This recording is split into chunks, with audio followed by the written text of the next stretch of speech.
It's lovely to be with you here this evening, and you're very, very welcome to week 2. Psychiatrists are rather a funny breed. I'm sure you've understood that, and I am a psychiatrist. Actually, I'm a retired psychiatrist now. I'm no longer involved in clinical practice, but I do these talks up and down the country in different places. And you might have heard about the two psychiatrists who meet each other. And instead of saying, hello, how are you? They say to each other, you're all right, how am I? But honestly, we can't read minds, although some people think we can. No, we can't. Now, my background is I was working in psychiatry in Northern Ireland here for many years, and I've also been a church pastor and a church leader in different parts of the world. And so that's the two hats I wear. And so really coming to do these talks is more, the first part is really purely from the psychiatric medical understanding, and then the second part is more a spiritual reflection on the particular topic that we're considering, which tonight is overcoming suicidal thoughts. It's obviously a very, very important topic here. Northern Ireland, as you may well be aware, has the highest suicide rate in the UK, and I'll talk a little bit more about that in a few minutes. And in West Belfast here, there have been many, many difficult situations in West Belfast. So that's the kind of background that I'm coming from. Now, sometimes when you meet somebody, you might say, well, how do I approach a situation which might be a little bit tricky or a little bit difficult?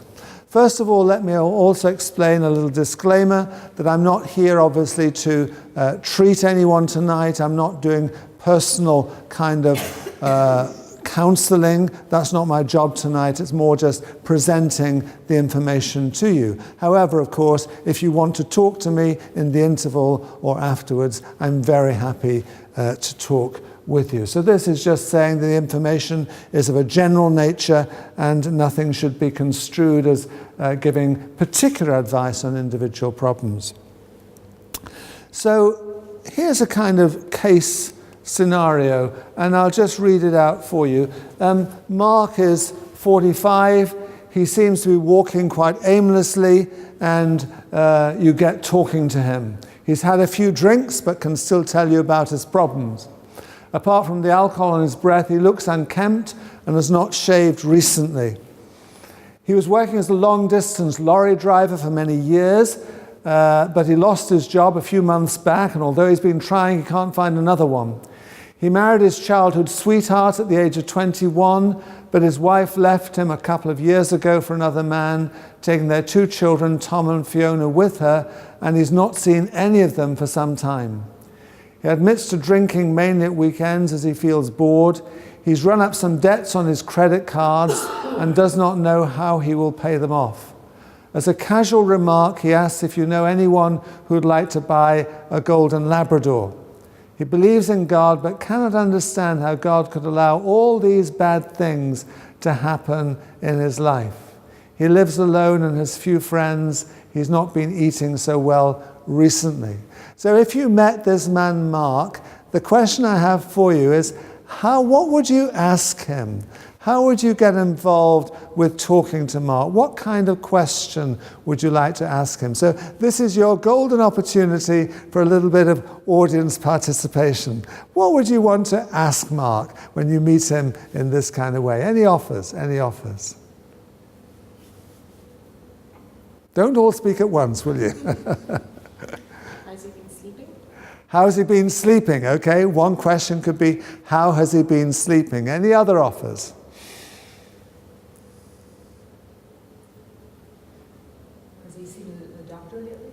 Has he seen a doctor recently? Okay, thank you.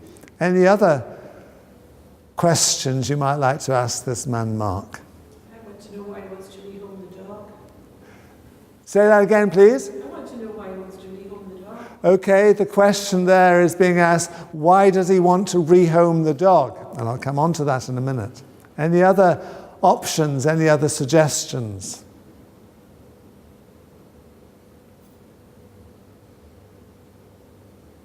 he not got a friend he could speak to? Has he got a friend he could speak to? Okay, thank you. Any last suggestion? Pray for you. Can I pray for you? Okay. Thank you. Thank you. Well, thank you for those interesting suggestions. I'll come back to them in just a moment when I've told you another little story. And this is the story of someone else who I will tell you about. Now, first of all, where is that? Where is that picture of? Sorry? America. It's America, yes. What's the name of that bridge? Does anybody know? Golden Gate Bridge. Yes, exactly. That's the Golden Gate Bridge. And any idea why I should put it up there? Highest places of suicide. Yes, it's one of the very highest places of suicide. Once when I asked this question, I rephrased my question slightly differently. And I said, why is that there? And somebody said, well, to get to the other side. But actually it's there because we're talking on the subject of suicide tonight, and it is one of the highest places of suicide. In fact, over 1,500 people have jumped from that bridge. Would anyone like to give a guess as to how many of those 1,500 have survived? Three. About 3? Any other offers? You're doing very well participating tonight, actually. About 100? Okay. Any other offers? Sorry? About half of them? Okay. Actually, it's about 30 out of 1,500. So in other words, you have a 1 in 50 chance of surviving. 2%. Now, there's one very interesting story, and I will just tell you a little bit about it. And the name of this person is Kevin Hines. Has anybody heard of him? Okay, because he has come to Belfast to lecture. His name is Kevin Hines. And let me tell you a little bit about this young man. He was doing extremely well at school, very involved in debating and sports, very good kind of family background. Everything seemed to be going fairly well for him.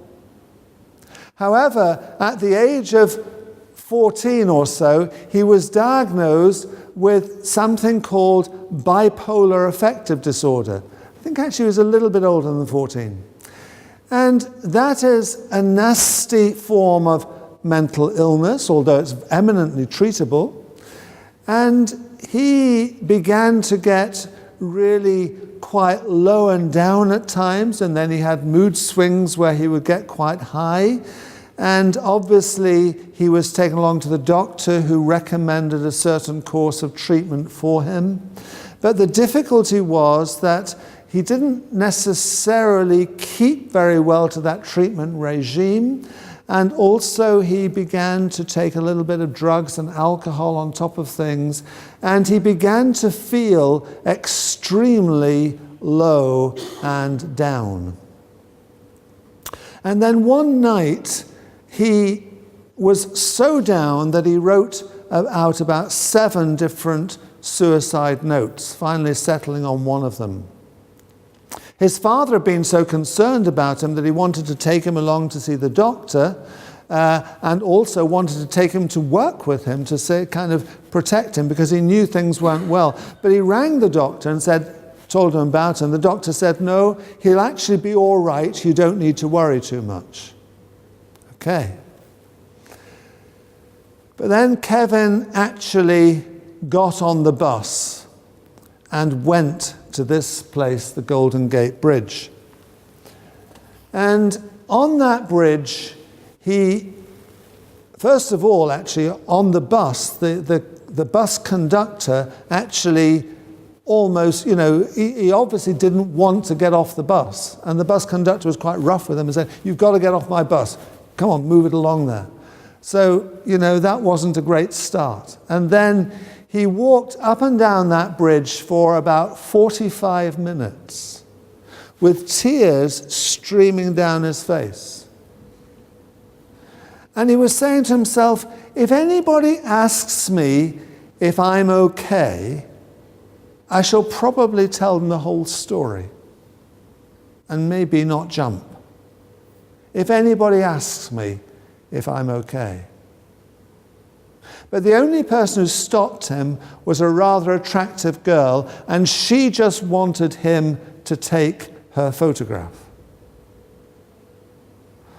So then what happened is he climbed up onto the bridge, and then he jumped. Now, this is what he says. The millisecond my hand left the handrail, I knew I'd made the biggest mistake of my life. I realized that I didn't actually want to die. I just couldn't cope with my emotional pain. Now that's a very, very interesting statement. That although he'd gone to the trouble of going out to the bridge and jumping off it, he didn't actually want to die. But he was saying, I'd made the biggest mistake in my life. I realized that I didn't actually want to die. I just couldn't cope with my emotional pain. Now that's a very, very important thing to try and get hold of. Because there are so many people who cannot cope with their emotional pain and the difficulties in their lives. But when he jumped, during the 7 to 8 seconds it took to fall to the water, I thought, I don't want to die. God, please save me. Now, this is in a psychiatric journal. Okay, it's a very well-known psychiatric journal. And the title of the subject is, Hey Kid, Are You Okay? Hey Kid, Are You Okay? Because he knew that if anybody had asked him if he was okay, he would have told the whole story, you see. And that was why I was talking to you a little bit before about what question would you ask that person in the street. Now, all the answers were very, very good. There's nothing wrong with the answers. However, sometimes if you ask a question that's quite open-ended and you kind of say, hey, are you okay? Because you realize that things are not okay. Actually, if you ask that kind of question, that can be helpful in opening up the person. You're not asking them anything too threatening. Because if you ask them about the dog, first of all, they may not want to say so. Or if you ask them, some of the other questions you ask, maybe just not quite yet. The first question is maybe, are you all right? Are you okay? Because obviously that man we talked about is not okay. But you want to kind of ask something that will just somehow open it out and allow the person to talk to you. Obviously, the other questions are important. The question about the dog was particularly interesting because this man was actually suicidal and was trying to make arrangements for the last precious thing in his life, which was his dog. He wanted the dog to go to a good home. But you can see the importance of how actually somebody who's very distressed or maybe suicidal, just asking the right kind of questions in the right kind of order. And I'll go into that a little bit more in a short while. But back for the moment to this guy, Kevin Hines. He said, I don't want to die. God, please save me. And I'm saying this is psychiatric literature. It's not Christian literature in any way. It's psychiatric literature. It says, God, please save me. Now, what happened was this. Something quite remarkable happened.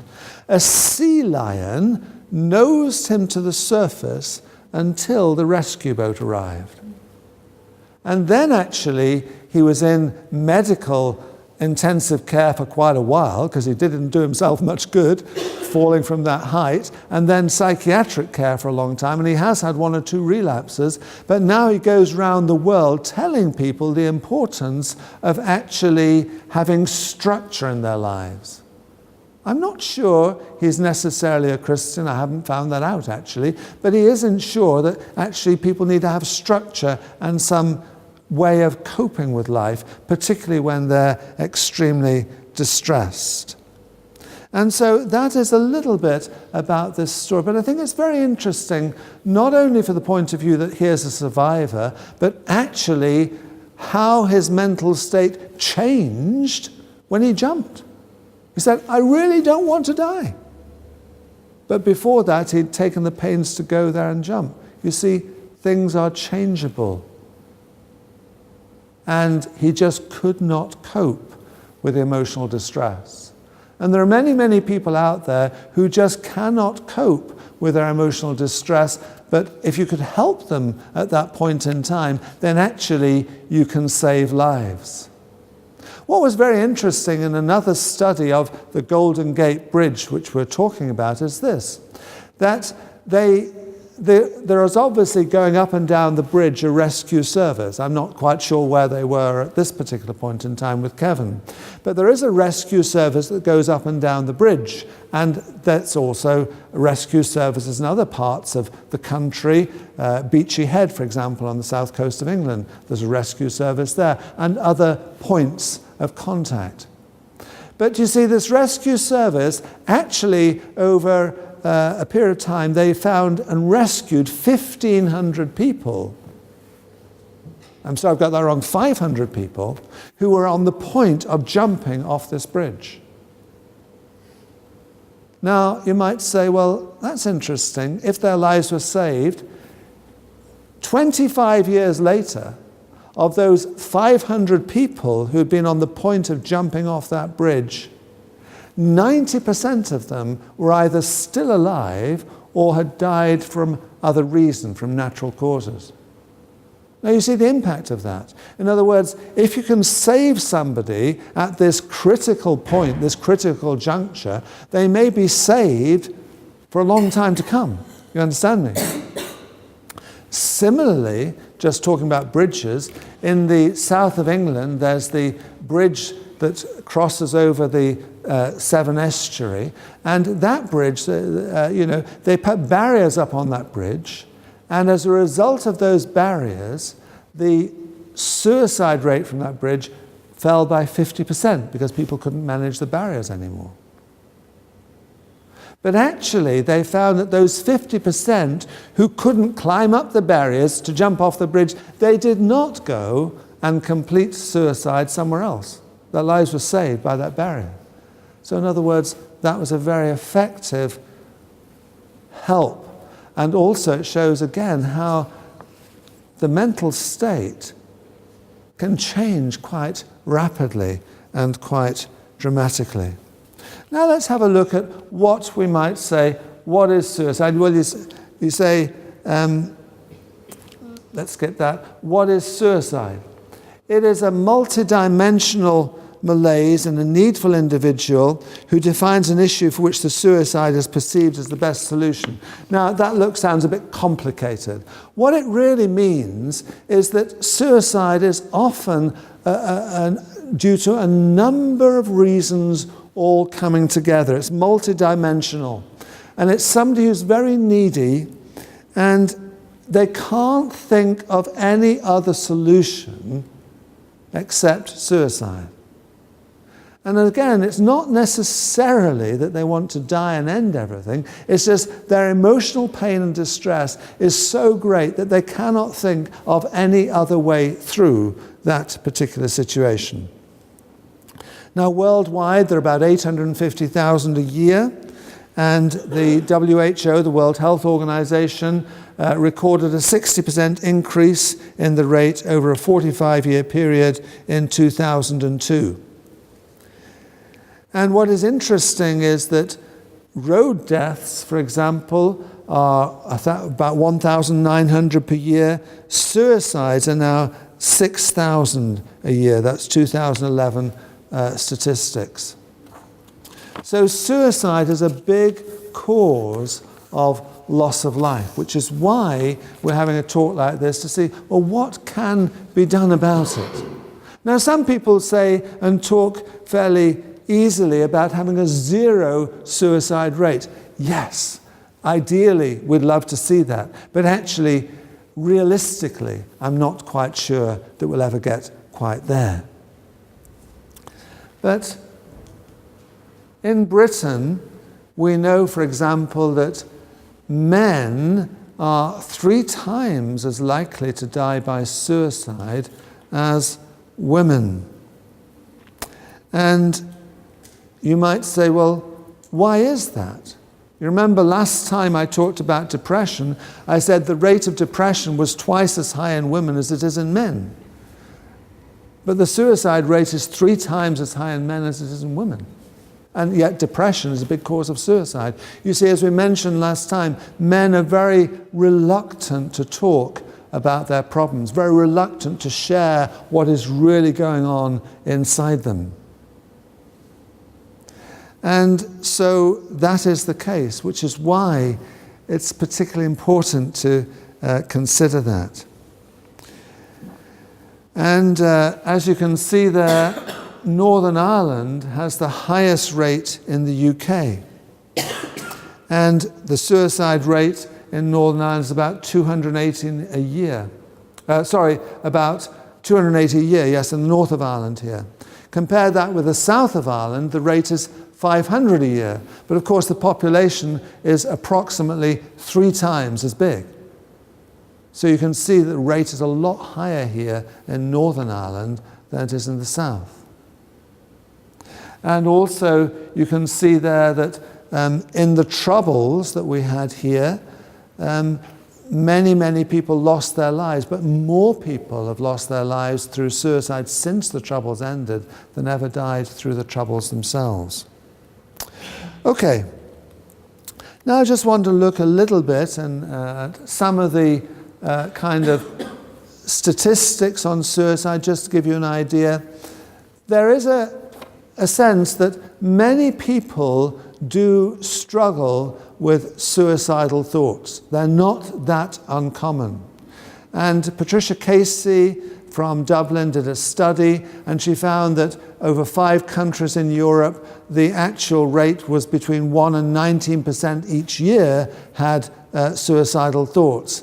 But the difference is this, that some people, as well as having suicidal thoughts, will actually have suicidal plans. In other words, they've gone to the state of actually formulating a plan by which they might end their lives. And of course, that is very, very much more serious, which is why as doctors we tend to ask people very carefully about what is going on in somebody's mind, or what are they thinking of. And in approaching the area of suicide, if you took that case we looked at first of all, for example, obviously you ask that kind of person who has got his dog and is out walking, first of all, how are you, or are you okay? And then you develop what we call a rapport with that person. You try and get to know them a little bit. You try and find out a little bit about them, what's happening in their lives,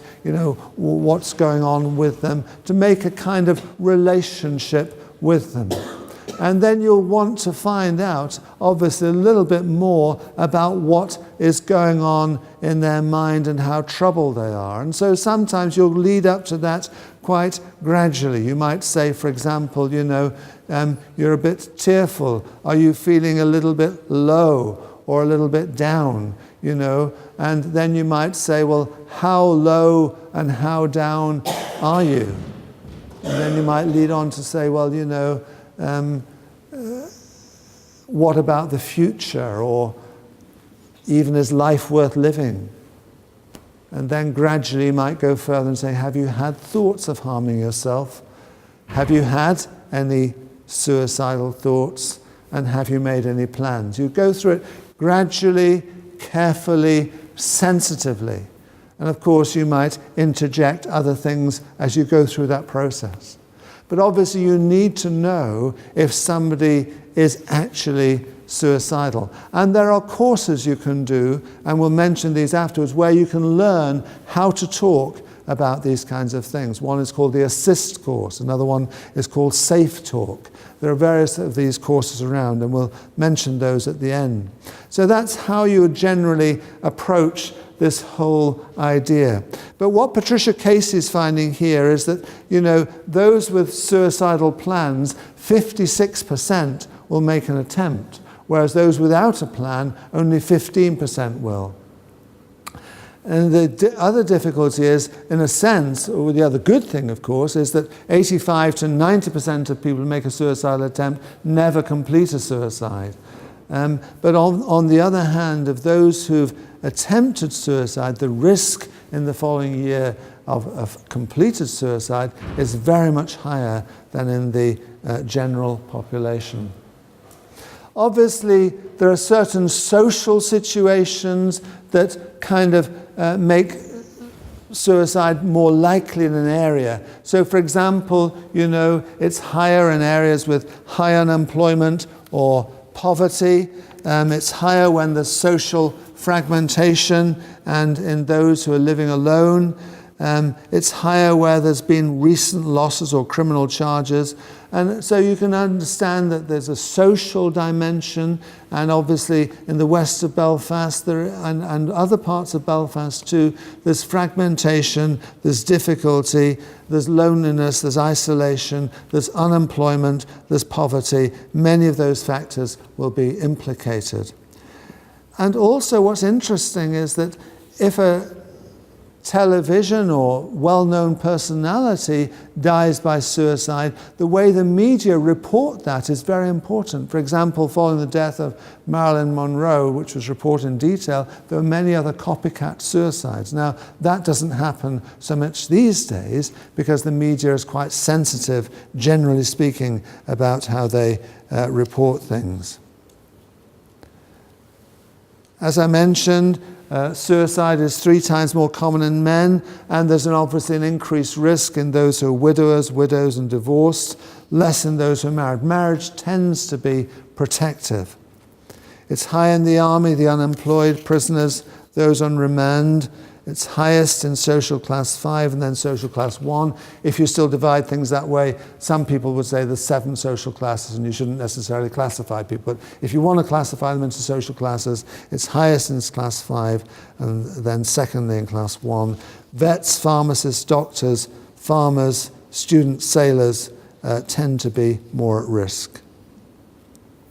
And obviously as well, those who self-harmed, as doctors, we're often interviewing these people in accident and emergency departments or maybe on a hospital ward to try and work out, somebody who's harmed themselves, are they at significant risk of completing suicide? That assessment is quite technical, it's quite difficult, you don't always get it right, but obviously you're looking at some of these factors, is there mental or physical illness present? Is there a family history of suicide? How strong was the intent to die by suicide? Did they plan it or was it spontaneous? After recovery, are they feeling better or the problem's still there? What support do they have and will they be safe? So all of those things would come into consideration in examining somebody who has harmed themselves. And we know, for example, that with mental health problems, suicide is quite a considerable risk. And of those with severe depression, schizophrenia, alcohol dependence, around 6 to 7% will actually kill themselves in the end. In personality disorder and drug misuse, suicide is very common. Previous self-harm, recent psychiatric admission or discharge, or they're not following treatment plans. All of those things in somebody who has a mental health problem can be significant factors. We sometimes talk about what I would say are red flag signs. In other words, if you meet somebody and you say, I'm really worried about them, then you're probably going to find one of these things is going to be present, a kind of red flag sign. This is something we really need to be really concerned about, you know? And so, for example, if somebody has well-formed suicidal ideas or preparations, if there's a degree of hopelessness, they can't see a future for themselves. Certainly on some of the wards, distressing psychotic experiences. What I mean by that is sometimes people hear voices telling them to harm themselves. That's happened to me on a psychiatric ward. Somebody comes to me, the voices are telling me to kill myself. And I said, that is very concerning. You know, that is something you need to be really alert to and make sure they get effective and proper treatment. Sometimes people feel just trapped. They feel they're in a situation that they cannot get out of it. All the circumstances are combining to make them feel that they're in a trap they cannot possibly escape. There's no way through. There's no way out. There's no future. They can't see a way out. They feel utterly hopeless. That, of course, is very worrying. We know, for example, those with pain and chronic medical conditions are also at risk. I used to work with the elderly, and I'd find that many of them would have chronic pain or serious medical condition, and on top of that, be feeling suicidal. Well, I knew in that situation I had to take their thoughts extremely seriously, because those with pain and chronic medical conditions are more likely to harm themselves. And also, if people feel they've a lack of social support, there's no one to confide in. You know, I was amazed when I used to go around the medical wards doing some liaison psychiatry, that I'd be going around and talking to people to look at their mental state and see, are they depressed, are they suicidal, this kind of thing. I'd be amazed how many of those people didn't have any quality relationships at all. Their closest relationship was with their cat or their dog. It was incredible. And people who don't have any relationships are going to really struggle. And that's why I used to spend a lot of time as a doctor trying to help people to, in their relationships, help them to develop relationships, help them to do things socially. It almost didn't matter what they did, as long as they were doing something with other people. There was a way of integrating rather than just being completely on their own. So that lack of social support, no one to confide in, or a major relationship instability, all of those things can be really, really important in understanding this. Now, what about, having talked a little bit about this, what can we do? Because I imagine that you're kind of thinking tonight, well, it's all very well knowing all these statistics, all this thing about suicide, but when it comes down to me and to where I'm at, or how can I help someone else? What can I do about all this information that you're giving? Is it just information, or is there something practical that we can do? I mean, one of the reasons I wrote that book, Mindful of the Light, the subtitle is, practical help and spiritual hope for mental health. Because if there wasn't any practical and there wasn't any hope, then we're probably wasting our time. But I don't think we are, because I think there are practical things that we can do, and there's also spiritual hope. Now, the spiritual hope waits for the next little talk after the break, but the practical side is something we can look at here and now. Obviously, there are some things that work well. You know, for example, detoxifying gas, catalytic converters on cars, reducing the toxicity of the exhaust, blister packs for tablets and reducing the quantity that can be purchased is very helpful. Barriers on bridges, we've talked about that.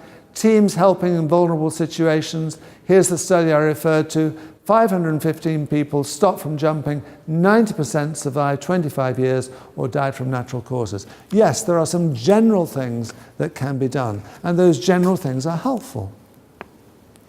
Also, for example, we do know that economic situations do affect things. For example, last year I spent some time in Greece, and in Greece the suicide rate jumped considerably in the severe economic difficulties they went through. It's now stabilizing, as it is in many places. But, you know, those economic factors do affect things.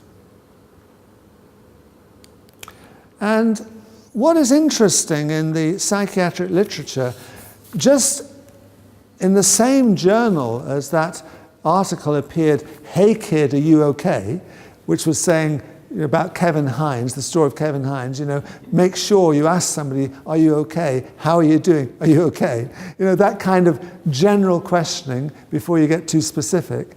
In the same article in that journal was an article called "A Compassionate Approach to Suicide Prevention."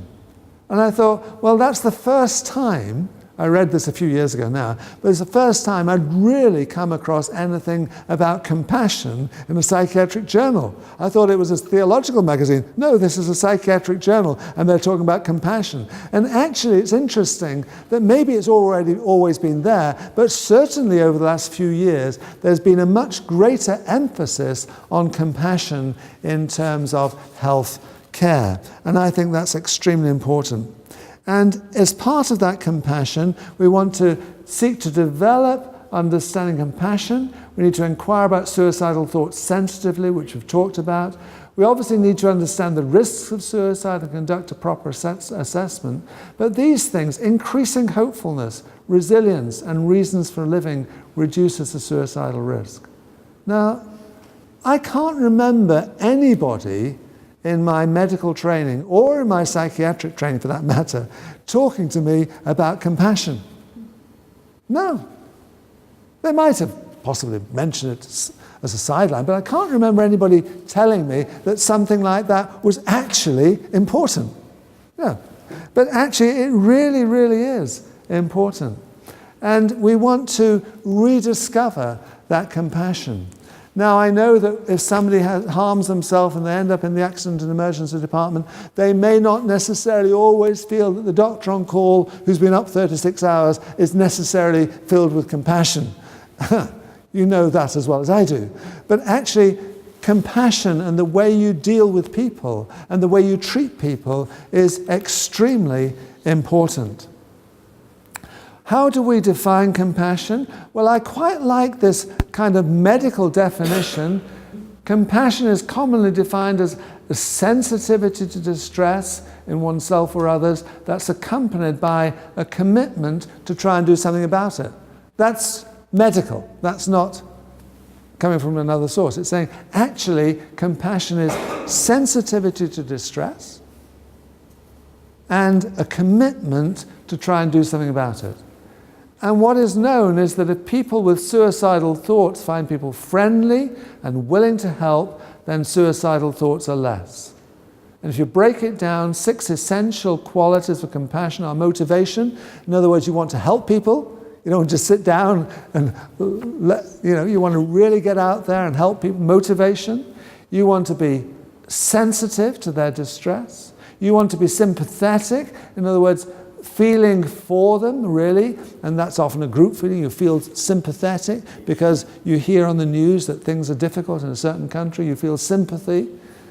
Distress tolerance, in other words, you can tolerate the distress that the person is saying to you or showing to you. Empathy, which goes a bit deeper, and empathy is really feeling the way the person feels, putting yourself in their shoes, identifying with them. Very, very important to be empathetic. I can really understand how you're feeling. Now, you can't necessarily put yourself in the position entirely because everybody's experience is different. But on the other hand, you do feel that.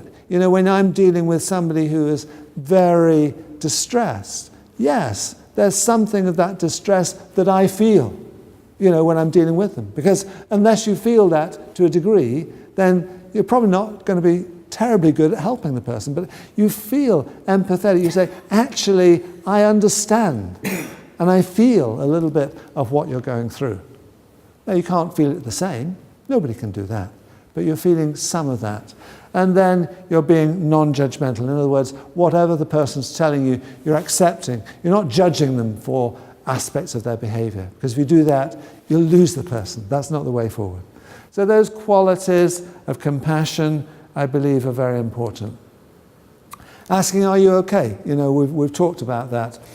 And we also know that social support and connectedness are very protective. So, for example, I will talk a little bit about a short video in a moment called You Can Cope. And the story there was of a man who was extremely suicidal. But because he was able to begin to care for somebody with dementia, actually he improved and was able to get away from being suicidal because he actually began to connect more with other people. And the more you can build connectedness, the better. If people are isolated and lonely and on their own, they don't cope so well. If, on the other hand, you can build a network of connectedness and enable them to connect with other people, that can be extremely beneficial.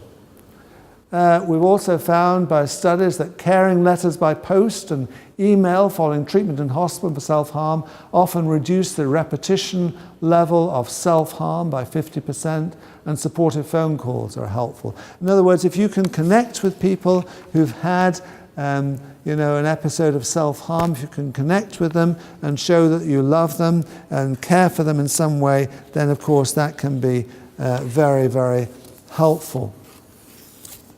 Also, of course, we need to understand that the person who is on the edge, the person who is feeling suicidal, the person who is struggling with life itself, that actually sometimes you need to encourage them to, in a sense, be able to understand to a level what they're going through.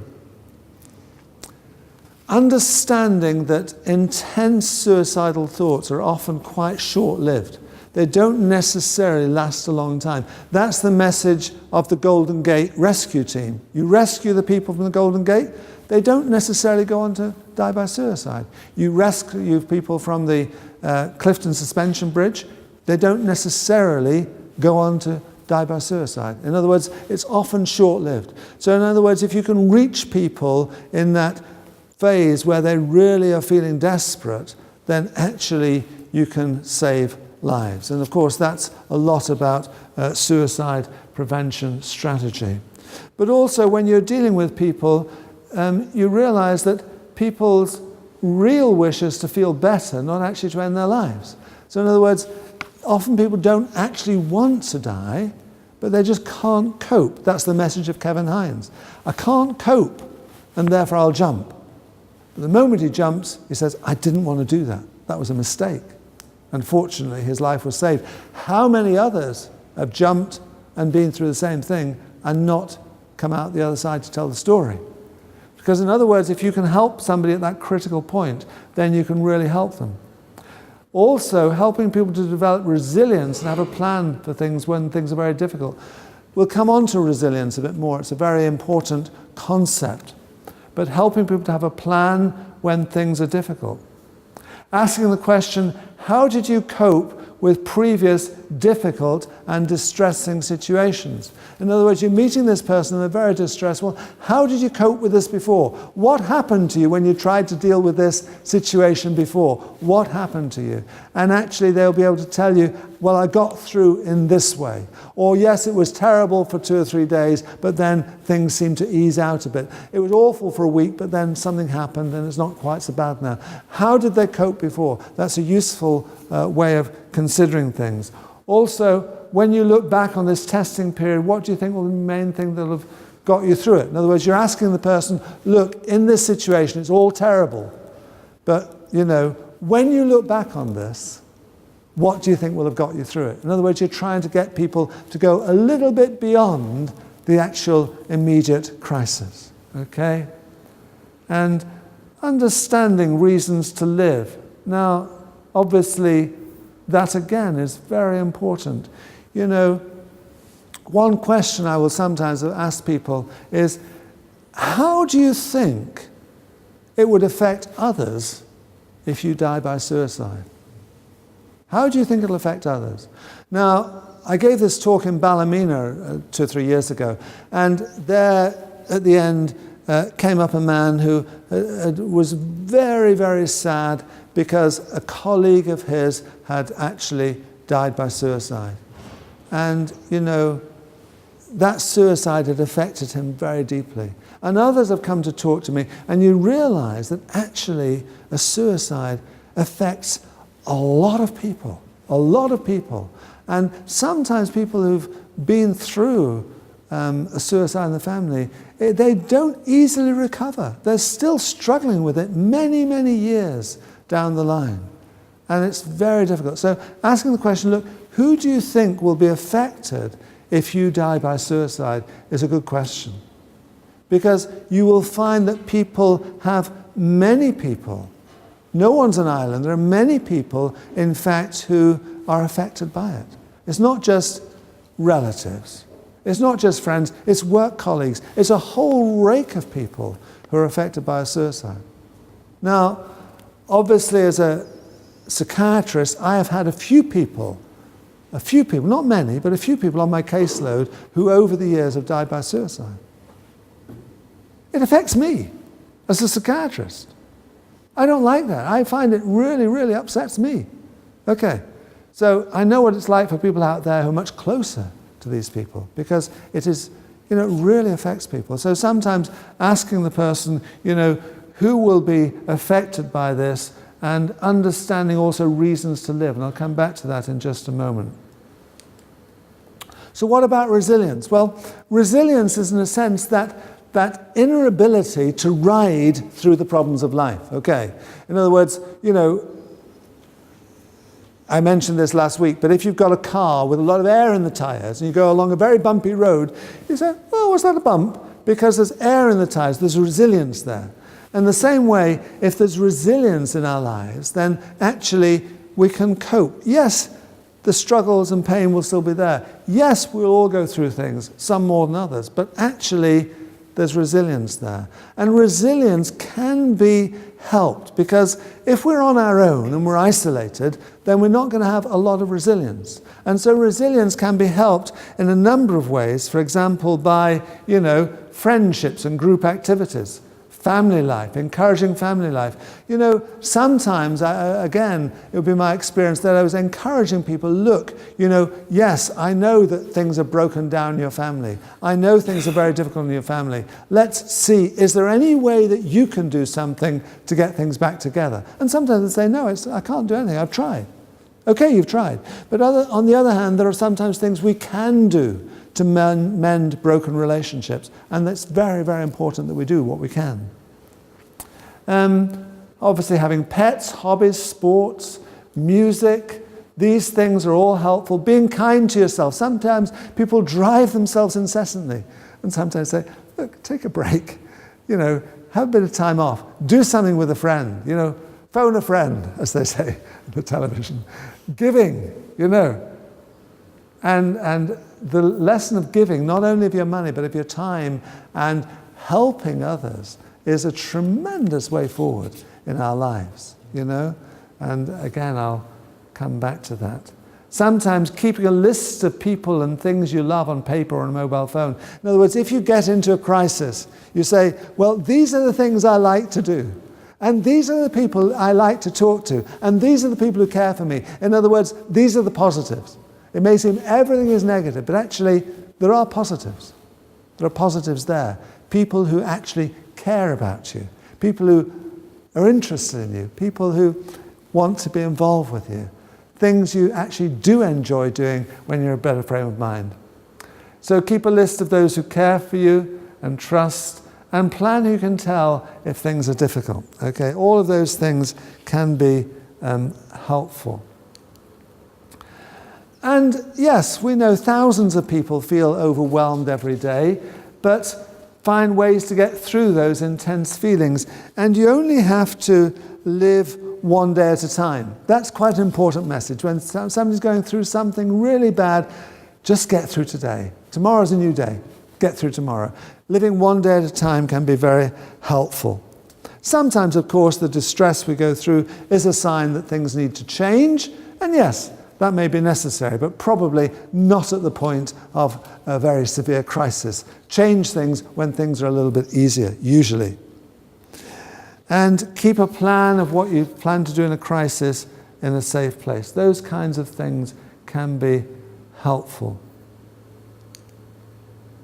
Obviously, there are different resources out there, and these are just a few. Okay, there are the Samaritans, Lifeline. The Royal College of Psychiatrists has a lot of very helpful booklets that can be downloaded. And some of these can be very, very useful for people who are going through really stormy times. This one, such as feeling on the edge, helping you get through it, feeling overwhelmed, helping you stay safe, recommended highly as things that somebody could read in a crisis situation. You Can Cope, a short video there, which I'll refer to in a moment, and the psychosocial benefits of religious practice. Again, I'll come on to that, I think, before the end. You Can Cope, this is a lovely short film, and it's really 3 people who are intensely suicidal and actually how they got through it. That's a very useful message for somebody who's really struggling. And one of the people on there is the person I referred to, who actually was very suicidal, a young man, but got better because actually he began to really care for somebody with dementia. And that gave him a focus, and he was out of his severe suicidality. And the message of that film is that anyone can experience suicidal thoughts, but there's always hope and there's always help. And you can download that from www.connectingwithpeople.org. At least you can view it there anyway. The ASIST course I mentioned earlier on is a course where you can, my wife here has been on that course, and it's very helpful in helping people to understand that they can find out how they can help people, how they can talk to people who are maybe struggling with suicidal thoughts. It's a way of talking to people and helping them. It's a 2-day skills building workshop for caregivers to provide suicide first aid interventions. It's for professionals, volunteers, informal helpers. And we all need to know how to help people with thoughts of suicide in ways that increase their suicide safety. Lastly here, I refer to this, the psychosocial benefits of religious practice. This is a study by Professor Patricia Casey from the Mater Hospital Dublin, well known, and this is a study that she's done. She's looked at 300 research papers that connect together mental health and religious practice. Now, she's not talking about religious thoughts, religious ideas, but actually practicing a religious faith. And what she's found is that those who regularly practice their religious faith have 6 key benefits. They actually have less depression. They actually have less suicide as a group. They also live longer. Their marriages hold together better. They cope better with bereavement, and young people do better in terms of less drugs, alcohol, and other behavior.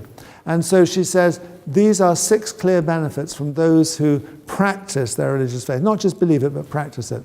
And those results are replicated. I mean, she's not the only one. There are many others who've done similar work.